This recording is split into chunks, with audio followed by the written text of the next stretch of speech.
right.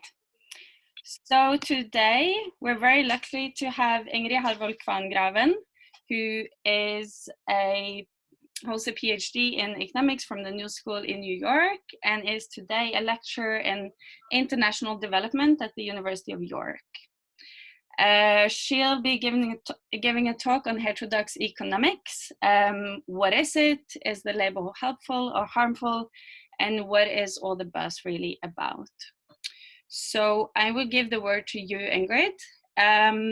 If you guys, while listening, have questions, you can ask them in the chat, or you can save them for the Q&A. Then just write your name if you'd like to put your microphone on and ask the question in person.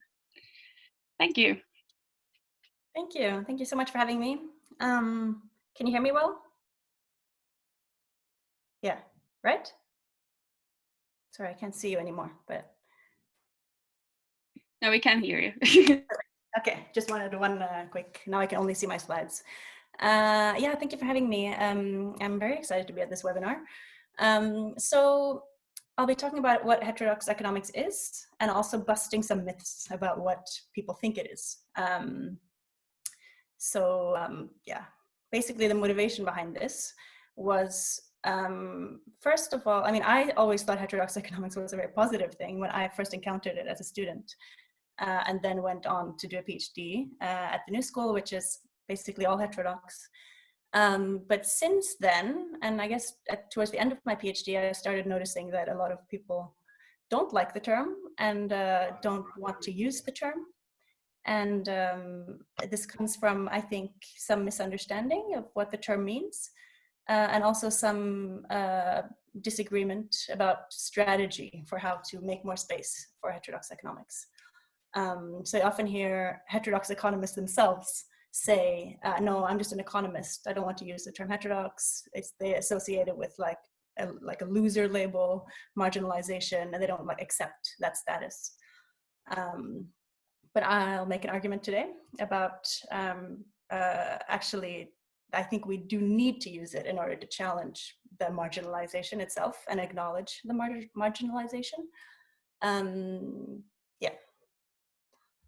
So before going into the myths and strategy, and I'll talk a little bit about how this links to COVID-19, I just want to say a little bit what heterodox economics is, what I think it is, and how this is different from mainstream economics, because I think that will be useful when looking at the misrepresentations of heterodox economics. So, of course, this is really, really difficult to come up with a definition. And many people have tried it, and this is still a very lively debate and an ongoing debate. And it's, I think, in all disciplines or all research fields, research agendas, it is difficult to kind of carve out the limits, right? So like what is sociology or what is economics, what is politics is always difficult to define and to like very clearly exclude some and include others. But this is our definition here. So what me and Carolina Alves, who I'm working with on this project, what we are trying to do is to take the definitions that are already there and the heterodox work that's already there and carve a definition around it. So what we identified was a study of production and distribution, a study of economic systems and tendencies associated with them, the recognition of the role of power relations, so this is very important, in determining economic relationships, and then the employment of theories that have these issues at their core. So this includes classical political economy, feminist economics, institutional economics, Keynesian economics, and more, I would say. And this is I mean, we're still working on this definition. And I think in our more recent iterations of working on this paper, that we might also add something about how, for heterodox economists, the economy is embedded in society as a whole, which is something like at the very beginning of how like Marx was thinking about economics, or even Smith. The economy wasn't separate from politics or society, but then since the 50s, it's been increasingly separated and become something separate in the mainstream, I would say. So we're working on a way to incorporate that as well. And then versus mainstream, and then again, it's very difficult to define mainstream economics, and many people have tried. But here are some sort of brief ways of seeing the mainstream. So the mainstream itself, the American Economic Association in the US on their website, they put economics as the study of scarcity, the study of how people use resources and respond to incentives, or the study of decision making. So already you can see that it's very different from the definition that it's about production and distribution and tendencies and power. Other yet define the mainstream by its method. And this is becoming more and more common, especially with this so-called empirical turn in economics, that you can study anything in the world as an economist, but it's actually the method that is the defining aspect of the economics discipline. So I think this is a bit problematic because you're never purely method driven. There's always some underlying assumptions about how the economy works and what units you choose to look at, etc. So I would say that implicit in a lot of mainstream economics, you have this methodological individualism, focus on individuals, and in the macro, this equilibrium as an organizing principle. Doesn't mean that the mainstream economists think that the economy is always in equilibrium, but that this is like a tendency towards equilibrium, or they look at equilibrium as the starting point and then deviations from there. So that's a very brief definition of mainstream economics, just to contrast it with the heterodox. Okay, so busting the myths. The most common one, I think, is that heterodox economics is anything that's not mainstream. And I think this is probably many of you also think that.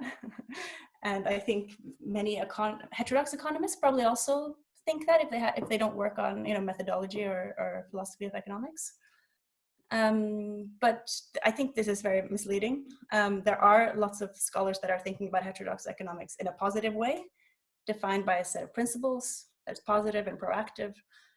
Fred Lee is an example of a famous within heterodox economics person who's written about how to think of heterodoxy in a positive way. Same with Tony Lawson. And of course, lots of heterodox economic work happens completely independently of what's going on in the mainstream. So it's not like you can understand that if you think heterodox economics is everything that's not mainstream, you might be reluctant to define yourself as heterodox because it basically means, oh, I'm just doing something that's not what they're doing. So it's not, it doesn't seem like you have your own proactive research agenda, which heterodox economists do, of course. And of course, heterodox economists are often united in their critique of the mainstream, but I don't think that this is actually what defines them. Because there are lots of scholars that critique the mainstream from sociology and politics and philosophy as well, and they're not necessarily heterodox economists.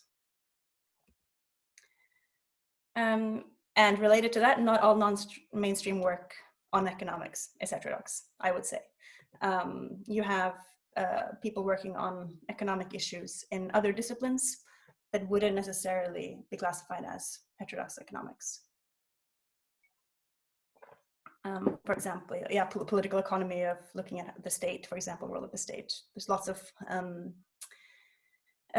political work that's happening, for example, in my department. I'm in a politics department that touches on economic issues, but that doesn't look at tendencies of the economy, production and distribution, and those kinds of more economic questions.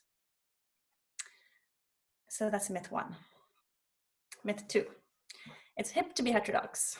And this is something that I've encountered quite a lot from non-heterodox people. And it's often used a little bit as a derogatory thing, even though hip sounds like it's cool. So it's like, oh, you're just like this hipster who disagrees with the mainstream. That's, makes you cool. The Economist is, a magazine that has also brought about this myth or represents this myth. Is it true? Well, so we can see that heterodox economics as a term in academic scholarship has increased drastically. Specifically, you see an explosion since the 90s and 2000s in particular. So it seems like it's becoming more hip in a way, yes. But does that mean that, like, what does it really entail? Of course, it doesn't mean that heterodox economics is accepted in the economics field. So you might be able to publish a book, you might be able to write in the Financial Times, you might be able to use the term, but that doesn't mean that your work is going to be accepted by the top 5 economics journals or top mainstream journals at all, or that you have any chance getting a job at a mainstream economics department, or getting a grant from a mainstream economics institution.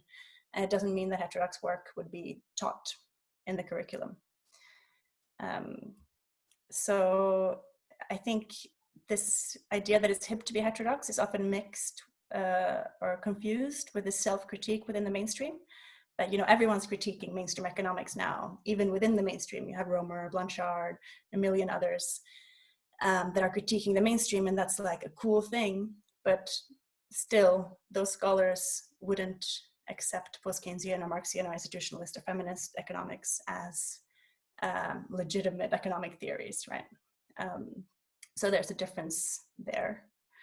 So I would say that calling it hip is not just ignorant, but also a little bit offensive to a lot of heterodox economists, because there are so many challenges that heterodox economists face that are, due to institutional barriers, more difficulty getting a job, more difficulty getting published, more difficulty in trying to get their voices heard in terms of influencing policy. So saying that it's hip, it kind of ignores all of those very important structural barriers that heterodox economists face. Another myth, which I think maybe is a bit related, the mainstream is already heterodox. So this comes from this inclusion of all these critical strands of mainstream economics, like behavioral economics, experimental, complexity. So for example, a behavioral economist would say, well, I'm not mainstream, I'm not neoclassical. I don't think that, the actors are rational. Basically, all of their work might be about proving how actors aren't rational, right? So a lot of people within the mainstream say, well, we're already heterodox. We're already making these critiques. Your critiques are not new to us. We're, taking those critiques and building further. Look at behavioral economics. Look at experimental economics. Look at complexity economics.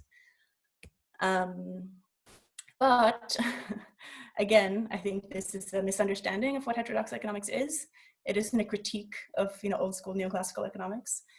And there continues to be a narrowness in mainstream economics that comes from, for example, a behavioral economist, I guess is a great example, that even though they're studying how behavior deviates from Homo economicus, they're still taking Homo economicus as a starting point, rather than, for example, taking a more structural view like a feminist economist might do, to look at how structures impact behavior. They're looking at decision-making at an individual level. Which leads to completely different analyses of behavior and reasons for behavior, and also, I think, policy recommendations. So Naila Kabir had a great article that came out in Feminist Economics last week, which is so good because it's so concrete, which it takes a feminist economics lens and goes through Esther Duflo, who just won the Nobel Prize in economics last year. She goes through Esther Duflo's work on women empowerment and development point by point, and shows how the sort of underlying assumptions about individual behavior are still, within the neoclassical frame and lead to very different understandings of behavior and empowerment and policy recommendations. So it's just a very concrete and nice example. And also these theoretical innovations haven't replaced like the core of neoclassical economics as a cornerstone in economics curricula, which is, particularly relevant for rethinking economics. And of course, if you take more of a history of thought view of what it means to be neoclassical, behavioral economics is also neoclassical economics. Okay. And then I have a meme to illustrate the point here. You have optimizing agents, right? That heterodox economists are critiquing and saying, destroy it, get rid of it, take it to a starting point. And then behavioral economists are saying, no, we're going to take the same starting point, but critique it, take a critical view. Myth 4. Heterodox economics are just lefties upset with neoliberalism. Another, I think, myth that comes from within the mainstream, but actually not only within, because Jeffrey Hodgson's book, which came out last year, also makes a similar argument, or he says that what unifies heterodox economics or heterodox economists is a left ideology. So the myth is among heterodox economists as well. So this, when it comes from the mainstream, often they see their own field as neutral, empirical, objective, and then heterodox economics as ideological. Again, The Economist is just a great example of, they've published lots of articles about basically undermining heterodox economics. And they call it a tantrum rather than, you know, rigorous intellectual research agenda. But, so of course, theorizing about the economy is always going to have a political element. The development of economic thought has always been political. Our fellow Scandinavian, Gunnar Myrdal, he said, you know, half a century ago. And it's true that heterodox economists are more likely to recognize the political element or the ideology underlying their work. But that doesn't mean mainstream, you know, the ideology, there's ideology within mainstream economics as well. So one is not more ideological than the other. One might just be more open about the ideologies, their ideologies. And at the same time, you know, you have heterodox economists that are on the left. Probably, I mean, it might be to a greater extent than in the mainstream, but there's lots of course, left-wing mainstream economists as well. So it's not really a good way to define or identify heterodox economics. Myth 5. Heterodox economists will take over once they're able to construct convincing enough models. So this is the typical, it takes a model to beat a model comeback. So if a heterodox economist, and this happens on Twitter a lot, if a heterodox economist critiques a model, a mainstream economist will say, well, where's your model? Show me a better one.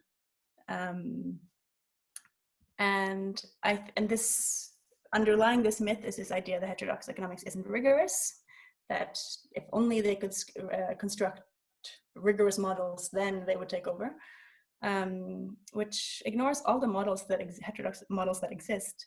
That, I mean, they're not rigorous from a neoclassical standpoint or from a mainstream standpoint, because they use different categories and they operate differently. But you know, what is rigor? That's a political or political decision. So it shies away from the political nature of the field.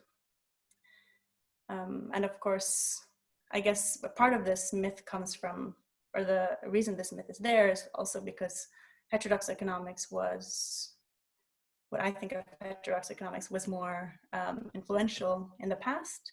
And mainstream economists often have this view that, well, you know, that was influential then, but now science has developed in this linear way, and now we're at a point where we, you know, are more rigorous and have developed a better science, basically building on what was already there. So for them, going back to heterodox economics would be like taking steps backwards. But of course, the development of science is political as well, as I'll get back to. So heterodox economics is not really economics, though. Myth 6 is the related point. So, and again, The Economist has made this point. It's like, if they abandon neoclassical assumptions and formal modeling, why should it be called economics? And related to my previous point about science being political, I think this is a ahistorical view of economics, because of course heterodox economics was economics at one point. It was considered economics. You had all the heterodox economists in Cambridge, for example, that were, you know, having debates with what is now the mainstream, like the whole capital controversy of the 60s. So it's a very narrow view of economics that sees economics as only about neoclassical assumptions and formal modeling. Myth 7, interdisciplinary economics is heterodox economics. This is also, I think it stems from the mainstream, where they often, mainstream economists that do interdisciplinary work say, well, I'm pretty heterodox because I work with political scientists, I work with philosophers, or I work with sociologists. But then this is the idea that heterodox economics is just analysis coming from other disciplines, right, and not from economics itself. And one more point on that is that, yeah, so interdisciplinarity itself doesn't necessarily mean that an economist is moving away from the core of the mainstream, right? Because you could have, and you see that all the time, mainstream economists working with political scientists that are working within the rational choice framework, right? Or sociologists in the same way. So it's not necessarily more pluralist or more radical, or it could just be that they're looking at different variables, but from a similar perspective. So definitely not necessarily heterodox. And then myth 8 that we've just added recently and been thinking about recently, because this myth comes from Jeffrey Hodgson's book that came out last year, end of last year. It's still fairly new. So he argues that one of the reasons heterodox work doesn't get more attention or isn't more mainstream is that it isn't sufficiently cumulative. So he says that heterodox economists, like, they always go back to Marx, or they always go back to Keynes. And since they always go back to the original authors, they don't build on each other's work in order to, create rich research agendas that can challenge the mainstream. So I don't think this is true. It's not fully true, at least, because there are lots of research communities within heterodox economics that build on each other, of course. And I mean, I find the myth strange, and I'm still trying to understand it, because of course, if you write an article and publish in a heterodox journal, you have to draw on recent literature on the topic that you're researching. You can't just go back to Marx and ignore everything since then. So I don't really understand how he can make that argument, but I guess maybe the mainstream is more cumulative in the sense that they build, it's like more tweaking on models, and they build on each other in that way. But then if that's what he means, I'm not sure if that's necessarily desirable either. So yeah, it's an interesting position. I'm still trying to understand. So strategy. Should we call ourselves heterodox? Yes, I think that we should. And this big family argument, I think, is problematic for a range of reasons, some of which I already mentioned. That to say, oh, we're all economists, it basically ignores the fact that we're not all equal economists. It assumes that there aren't steep institutional barriers that negatively affect heterodox economists. It assumes that there's some kind of even marketplace of ideas where we're all just throwing ideas out there, and then the best ideas win, kind of thing, where actually that's not at all the case. So that's a reason to highlight who is a heterodox economist, what is heterodox economics, how is it different. And I think that's, if we want to challenge the marginalization of heterodox economics, we have to do that. Otherwise, people who aren't economists or are in the public will have no idea that there is this battle within heterodox economics. So in a way, it's about drawing attention to the fact that there is this battle. And then regarding strategy, one is, okay, to use the label, simple strategy, and then how to give more space. I think here there's more debate among heterodox economists, and some are taking the route of trying to influence the mainstream from inside and trying to go into mainstream economics department and do heterodox things on the fringe of the mainstream. Some are, attacking REF, which is the Research Excellence Framework in the UK. I think there are similar frameworks across the world, where you try to redefine what is, what qualifies as good research. And then some are taking the route of just kind of being outside of the mainstream and providing an alternative from the outside. And I think that going back to heterodox economics being hip and the graph with heterodox economics rising, that there is a lot of appetite for heterodox economics and heterodox economic analysis. It's just not within the mainstream, right? So like you have people like Stephanie Kelton in the US, who is the advisor for Bernie Sanders, and who is, constantly writing in the FT, Wall Street Journal, The Atlantic, what have you. And it's getting lots of public attention. But she, of course, she's not in an economics department, even though she has an economics PhD from the New School. And same with Mariana Mazzucato, who is a heterodox economist and has a lot of space in the public debate, but, set up her own center at UCL, prestigious university, but not in the economics department. And same for development, you have Hajun Chang, who is a heterodox development economist, fairly well known, lots of best-selling books, but then is in the development studies department of, a prestigious university. So you have some heterodox economists that are able to get a lot of attention and, influence the debates, but outside of the mainstream. So it seems like that's sort of has been the most successful strategy so far. And then a few minutes left, right? So I feel like everyone always has to have a slide like this. Does it matter for the current pandemic? And I think in my case, I think it makes sense to have a slide like this because I really think it does matter. And so me and Carolina, my collaborator on this project, are working on an article. We've written an article that's coming out next week, basically linking, thinking about economics to responses to the pandemic. So how does it matter? One way that it matters is that in order to understand how people respond to the pandemic and how to limit the virus, we need to understand human behavior.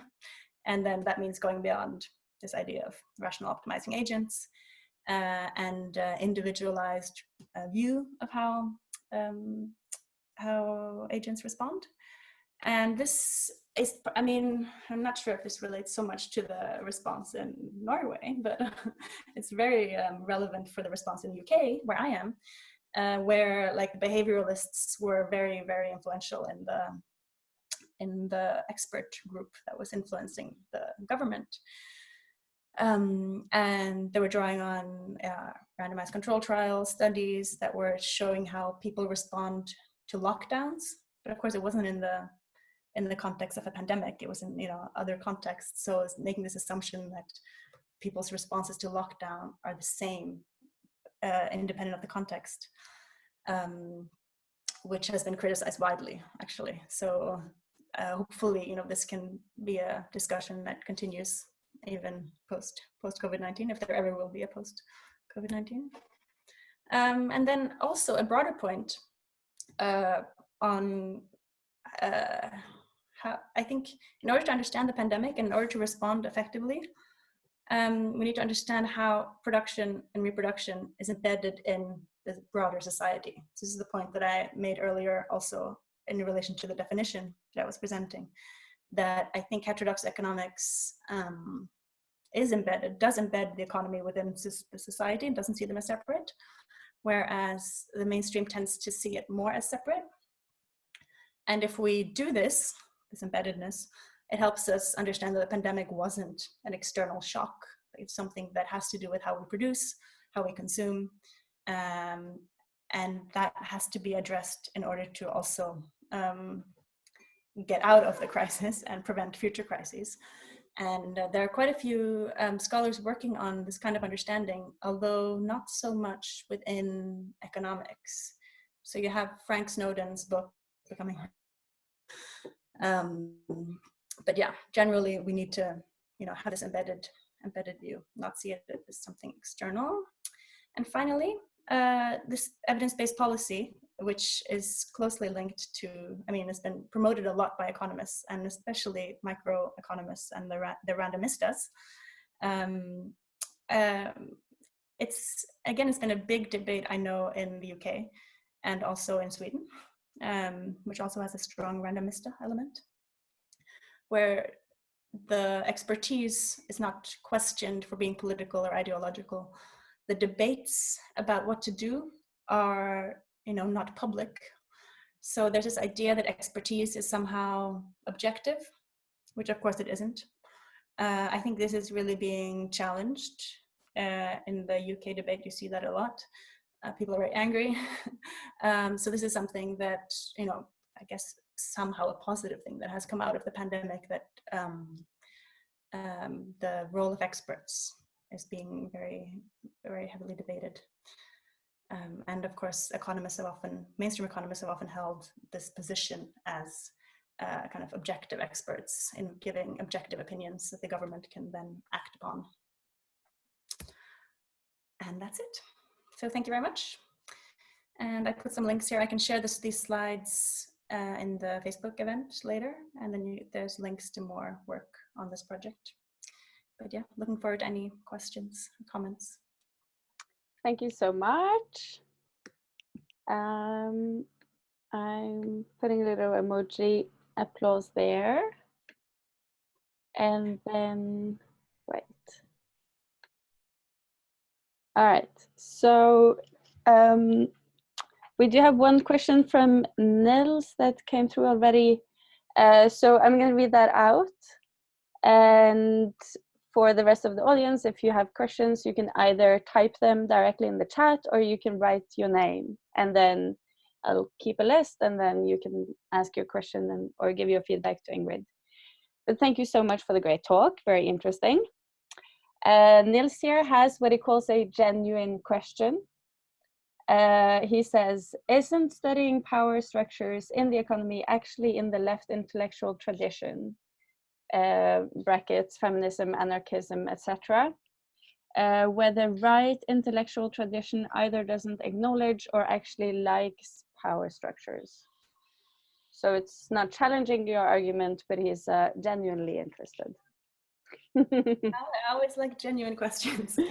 Thank you, Nils. I'm not sure I understand completely what you mean by left intellectual tradition versus right intellectual tradition, and if there is such a separation between left and right in terms of intellectual traditions.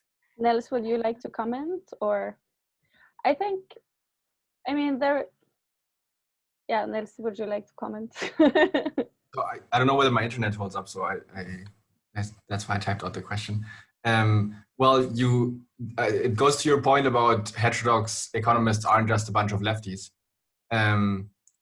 And I somewhat agree, but I do think that there's some sort of, if you define heterodox economics as challenging power structures in the economy,